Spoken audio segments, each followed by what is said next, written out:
Hermanos, el Señor en la despedida nos recuerda que tenemos un límite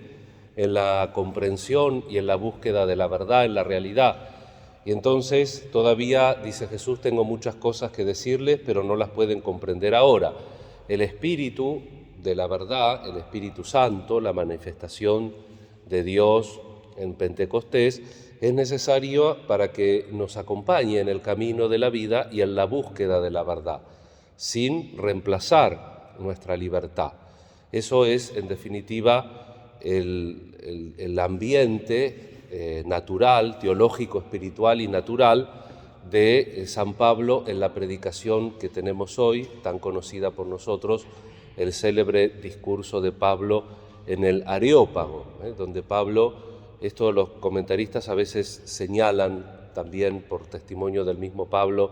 en las cartas, cuando va a los Corintios y le dice que cuando fue a ellos no fue con la vana presunción de la sabiduría humana. Acá Pablo, en su afán de querer acercar el mensaje de la salvación, quiere partir con un movimiento pedagógico, ¿no? Entonces, en el Areópago estaban las estatuas de los diferentes dioses del panteón griego, dioses muchos que eran con nombre equivalente al del panteón romano, y también había una sección de dioses de otros pueblos conocidos, y por las dudas había el monumento al añoso Zeus, al dios desconocido,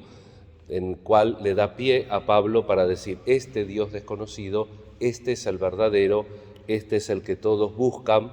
porque en él vivimos, nos movemos y existimos, y superado el tiempo de la ignorancia, él se manifiesta y por lo tanto todos lo tenemos que buscar desde el punto de vista natural y también desde el punto de vista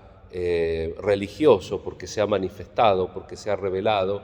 y fruto de esa revelación en el Antiguo Testamento y con la venida de Jesús, Pablo está precisamente predicando en el Areópago. Y entonces va a lo central del mensaje, que es, como bien ustedes saben, el querigma, y que el querigma es la encarnación, la redención y la resurrección de Jesús. Y cuando tiene que ir a lo central, ahí se les van todos, porque el concepto de resurrección es un concepto para el momento en que Pablo lo predica en Grecia, un concepto híbrido, es decir, era un concepto que no tenía razón de ser. No es que negaran la posibilidad de la resurrección, sino que era un exceso, era algo que no se consideraba. De hecho, en la mitología griega, Escolapio se animó a resucitar a un muerto y tuvo los castigos de los dioses mayores, totalmente. Entonces era casi como una cosa no imposible desde el punto de vista fáctico, pero sí algo que no estaba en el discurso, que no era razonable, que no era racional. Entonces Pablo, que había hecho todo un esfuerzo pedagógico hasta captar la atención de muchos, cuando termina y va al núcleo del propio mensaje del que tenía que comunicar, se queda con que la mayoría se le va, y tenemos estos personajes que también se han hecho populares en la fe cristiana, Dionisio,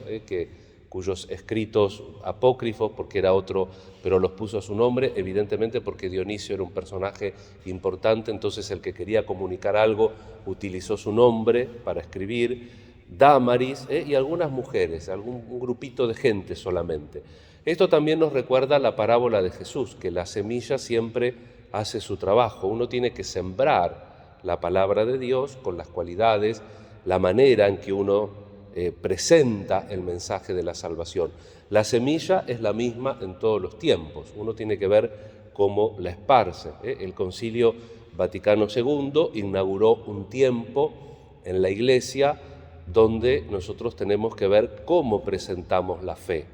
de qué manera presentamos la semilla. No es que queremos vender otra planta, pero ver cómo esa semilla puede arraigar, pero siempre, aún mientras uno ve, mientras uno prueba las distintas maneras de ofrecer el mensaje de la salvación, siempre hay que seguir ofreciendo ese mensaje, independientemente del resultado, porque la semilla es de Dios y el crecimiento lo da Dios. Dice el Evangelio que unos siembran y otros cosecharán.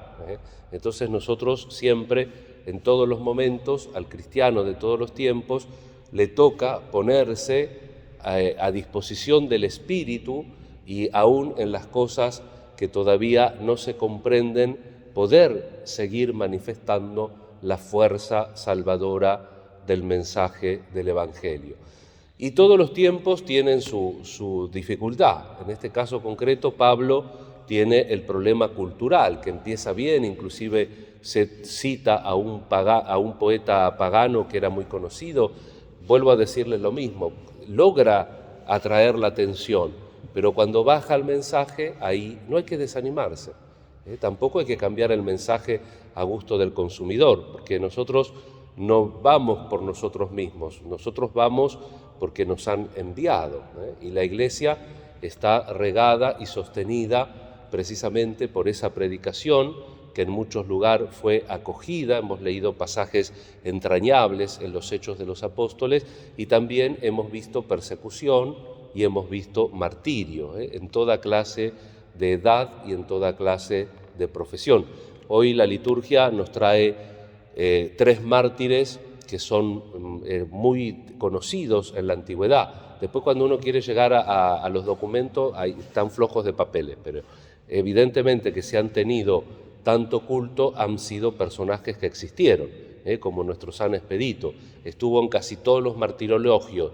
tuvo culto en Oriente y en Occidente. No se puede decir que no existió. Lo que pasa es que por ahí algún fiel empezó a meter un montón de proezas del santo, entonces hizo que ese documento sea considerado más que como historia, como leyenda, y entonces empezaron a salir otros documentos, y cuando uno quiere hacer un trabajo, digamos así, histórico-crítico, tiene un problema, pero eso no invalida ni la existencia del santo, ni la fuerza del testimonio, que lo acredita evidentemente la fuerza del culto que ha tenido en todos los tiempos y en toda la Iglesia. Y hoy pasa lo mismo con los santos que podríamos celebrar como memoria, ¿no? Nereo y Aquileo, que son 2 soldados romanos que por las injusticias que se cometían en la milicia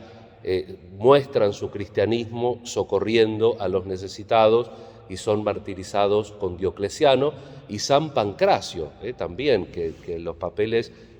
son muy pocos, pero sin embargo, imagínense, si no es cierto San Pancracio, que hay una basílica en Roma dedicada a él sobre su tumba del año 500. ¿Sí? De un personaje falso no se levanta en el año 500 una basílica. San Pancracio quiere decir todo lo sostiene, y Pancracio fue un gran modelo en los primeros siglos de la fe, después del año 300, después de su martirio también en la época de Diocleciano, porque era un adolescente de 15 años. Entonces, el testimonio de la fe, que no conoce edad y que no conoce profesión, y que a lo largo de la historia tenemos que ir sembrando con más o menos éxitos vistos de la manera humana, pero siempre poniendo el acento en el mensaje de salvación y sobre todo abriendo nuestra libertad, nuestra voluntad, nuestras capacidades a este espíritu que nos promete Jesús, que nos instruirá y que nos enseñará primero la verdad y después que nos va a ayudar a comprender las cosas que no entendemos. Y tercero, un espíritu que refuerza y que supone la comunión, porque dice Jesús, tomará de lo mío y se los dará, y recordando que lo suyo es lo del Padre. Entonces, estar en esta fuerza, en esta dinamis de la comunión con el Señor, para que también en el día de hoy, en donde nos toque estar, podamos hacer un testimonio creíble y veraz de nuestra fe. Nos encomendamos a la Santísima Virgen y hoy, miércoles, lo tenemos también presente a San José en este año dedicado a él, para que también en el ejemplo de su silencio nos enseñe a abrirnos al Espíritu para que podamos sembrar la fe con más eficacia. Que así sea.